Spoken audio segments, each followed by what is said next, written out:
Good morning, everybody. We have presidents, ambassadors, we have politicians, we have them all. But I do want to give a special good morning to the scientists, researchers, businessmen, entrepreneurs. This is your event, actually, and I'm glad that we moved to the implementation stage. And as such, my presentation will focus exactly on that. Two special words, after all, one for our hosts, of course, and thank you. It's a great opportunity to visit this wonderful campus. And second, to my colleague and friend, Roberт-Jan Smiets. He was also in that event 2 years ago, actually.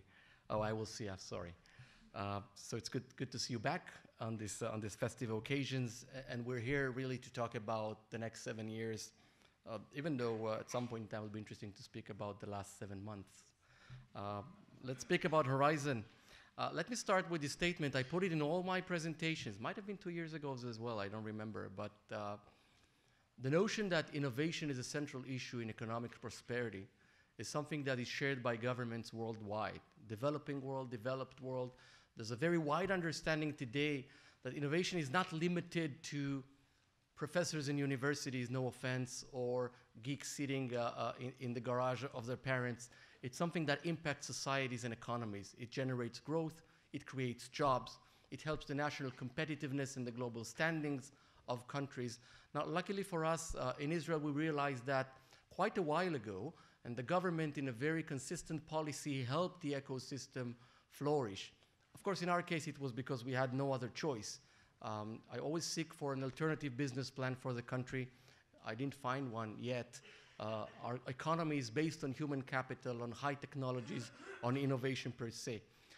Horizon, of course, is an example, and the frame programs that preceded it are also a great example of how governments, in this case, a joint collaboration of governments, realize how much important is innovation to the strength and the health of its economies.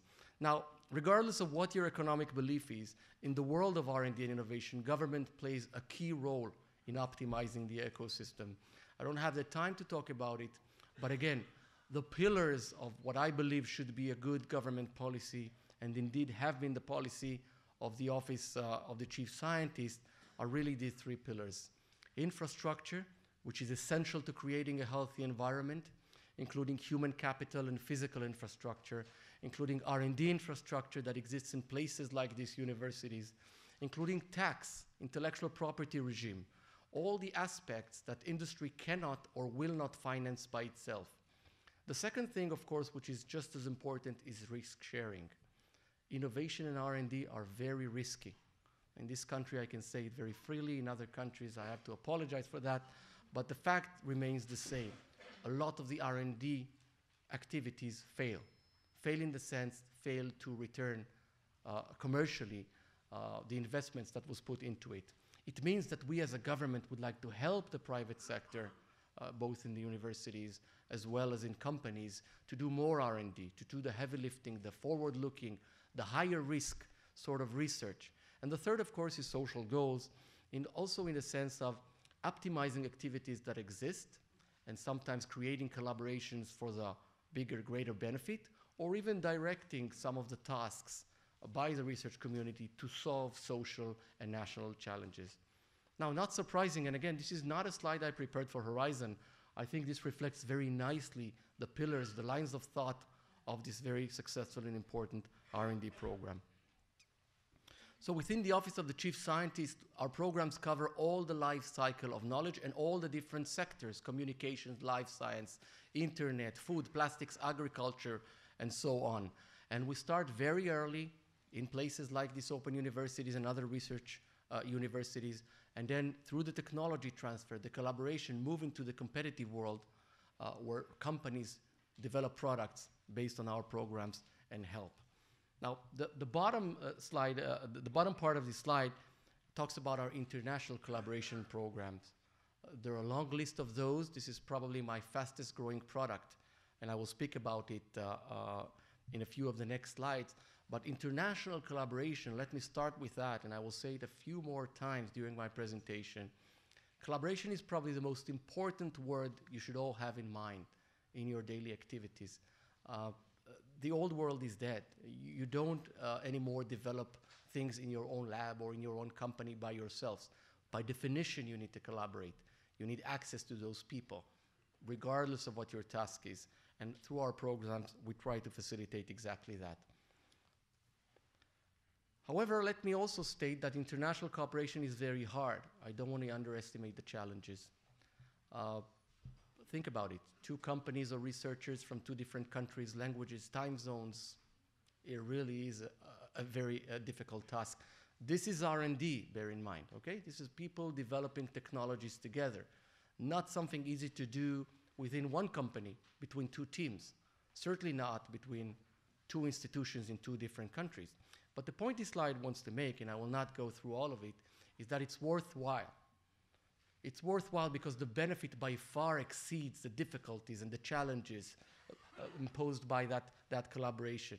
And as I said, in the modern world, there's not even a question of why we should collaborate. It's just something that should be there.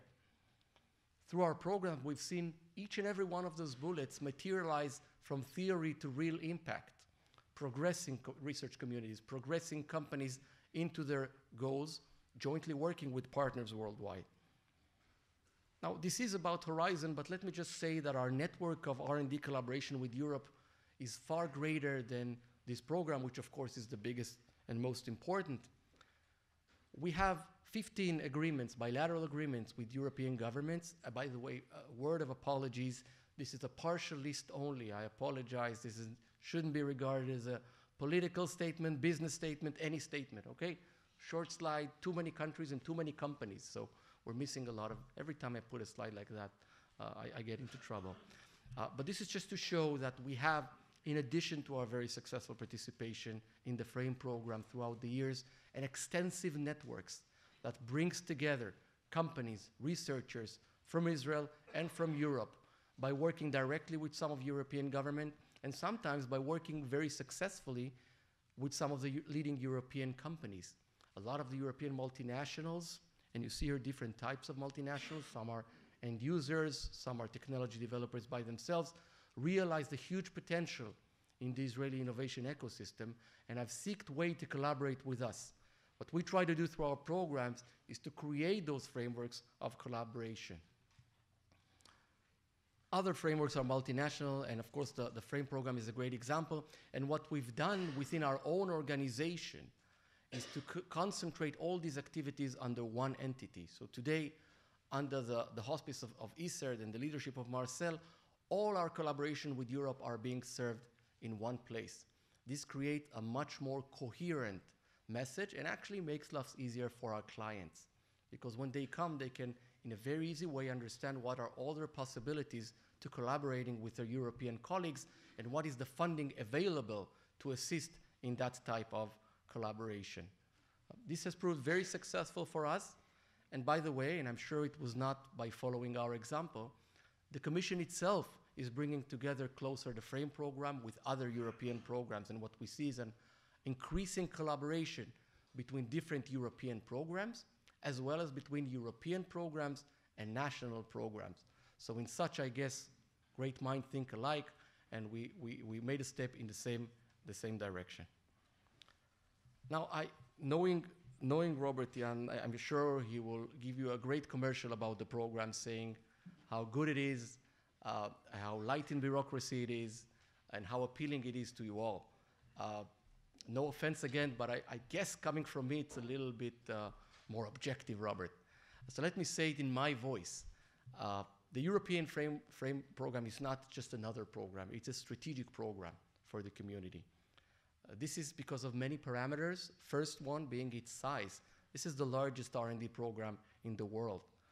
It's a bridge to our biggest trade partner. Let's remember that. Europe is important to us both as a research partner as well as a trade partner. And many times, as you saw in a previous slide, those collaborations, starting at a scientific level, quickly move to create commercial relationship. Now, this is the largest ever program, and I must commend, I must take advantage of the opportunity and commend my European colleagues in not easy of economic times of increasing about 30%, I would say. With regards to the last program, a very good example to follow, I would say, in realizing, let me put words in your mouth, that this is the best investment that any government can make. And the investment in innovation, research and development will yield the best economic results in the year to come. So about 80 billion euros, a really, really large program. From my perspective, let me be very tachlis here. It means that this not insignificant amount that the Israeli government will be putting every year must be used very efficiently and leveraged at least as good as we did in previous programs. And we actually did very well. If we look into our performance in the FRAME program, you can see the total of almost 9,000 submissions. This is very significant. We're not a country of 80 million people, even though we probably have at least that number of prime ministers. And I think both the academia and industry have been very, very successful. And the good news is that now that after we finish the bumpy road, Ambassador, and we were all part of that negotiation, we now move to the professional level, where you compete based on your excellence, and you compete based on your merits. And I join my colleague from the Ministry of Science that this should be exactly the playground in which we play, as it has been, based on excellence, based on mutual benefit, based on the economic benefit that yields from that partnership. So we've been very successful, actually, as you can see financially. I think we're the #1 net beneficiary throughout the member countries and the associated countries. But I do want to make a very important point. It's not only about the financial benefits. I, on purpose, wrote the side benefits, but this is in a joking way. The side benefits are much more important to the Israeli economy. If we look into the scale of projects exposed to the Israeli companies and the research community, if we look into the intellectual property to which we got access and gain, if we look to working with the best and brightest in Europe, which in many cases are the best and brightest worldwide, this is by far more important than financial benefit, which is also nice, and I think should create a benchmark for what we should do in the next 7 years, regardless of what are the challenges, regardless of what is the atmosphere. My job as someone working not on the political or the diplomatic level is to make sure that you, and it is you, make the fullest benefit of the programs in the 7 years to come to match this stellar performance that we had in the last FRAME program.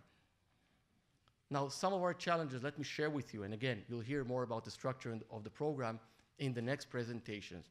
First of all, the academic institutions especially had a tremendously high rate of success in programs like ERC and others, reflecting the excellence of the Israeli researchers. We have to keep that. Not gonna be easy.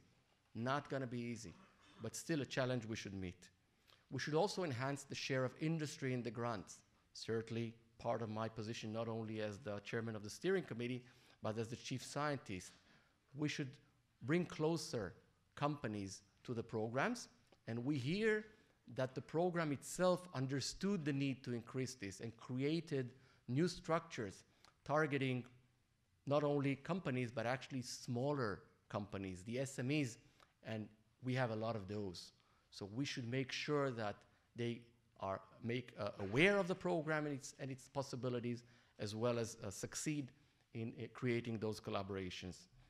We also need to enhance our customers. We have great repeat customers. I'm saying that in a very positive way. Some of the Israeli institutions, companies, multinationals and Israelis alike have participated throughout these 18 years successfully in the FRAME program. We want more customers.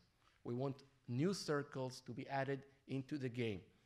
It's more and more years in government. I was 3 years in government, but before that I spent 20 years in the high-tech industry, both in industry and venture capital. Let me tell you that very openly, you are in Israel, as you know, the FRAME program was always looked as a very lucrative program, but very challenging. And if you were a small company, many times you shied away from participating in it. We should change that. We should change that because The program has changed, and today we have more abilities to help you, bring you closer into that. The more companies join and more researchers join the program, the better performance we have, not only in terms of our returns, but actually in terms of our innovation ecosystem. Sorry. Now, this is a very important message, and it's a message to us all, because this is not us, government, you, academia, or industry. This is all of us together. And this is something that needs to be changed. We are, within the programs, we're 18 years old. This makes us already an adult, and we should start to behaving as one, which means we need to be much more proactive. It goes also to our European friends, and we will seek that growing influence within the European program.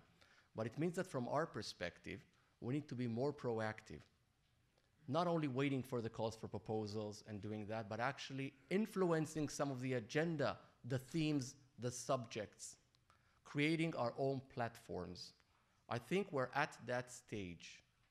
We already gained the acknowledgement of the European community that we do have an excellent innovation and research community. Now it's up for us to raise the bar and start writing the programs and not only participating in the programs. This is a very important message I'd like all of you to remember. And I will ask you to be proactive. And when you have such an idea, you're always invited to the 4th floor of our building in Tel Aviv. I'm sure the entire ISERD team will help you into how to turn into that idea into a reality. And this is strategic, as I said, to our success in the program. So this is what needs to be done. It is a joint effort, but let me take some responsibility upon ourselves. So this is what we are committed to do. Thank God it's not me, Marcel, it's you. But I can promise, and then you can deliver, which is a great part of my job, actually. Of course, the other one, which I'm sure Roberт-Jan Smiets can relate to, a very good way to be popular is to distribute 1.5 billion shekels every year. But this is what we plan to do. And these are not words, okay? This is translated into people, resources, work plans. We intend to encourage appropriate firms and research to be active participants. As I said, new customers. We want more people to be aware. If you have been a participant, if you have successfully won, share the news. Tell the people what were the challenges, what was the bureaucracy, what are some of the best practices, what were the benefits, what did you gain from the program, why is it worthwhile? I understand you now give 150% of the grant, right? Okay, so it's very, very, I never understood how that is possible, but okay. I actually know that, but so this is what this is our commitment. We will help the new participants to cross the bridge for the first time. And we will also serve, and I'm talking about the steering committee, of course, as Marcel said, we will also help in increasing the involvement of other relevant ministries, Ministry of Health, Ministry of Agriculture, Ministry of Transportation. Some of those have been participating in the last frame program. Some we want to see participating here, putting their activities and yes, sometimes their budgets into work by serving what is part of their agenda as the relevant ministries. It's something that we intend to do more actively in the years to come. Let me wrap up. Again, being Israeli, and I apologize for the lack of festivity, but as I said, we're now moving to the tachlis. Once the agreement was initialed, we need to move to the implementations. And this is here, the community here, which has the role of understanding what are the rules of the game. And I'm very thankful not only to the Director General, but actually to the entire team which came from Europe to share with us the structure, the programs, the challenges. And then it's up for us to compete and continuing with our leading position in Europe and actually worldwide. As I said, we have no other choice. We have no other choice. This is our challenge, and knowing you all, I'm sure we will be just as successful as we have been. Thank you very much.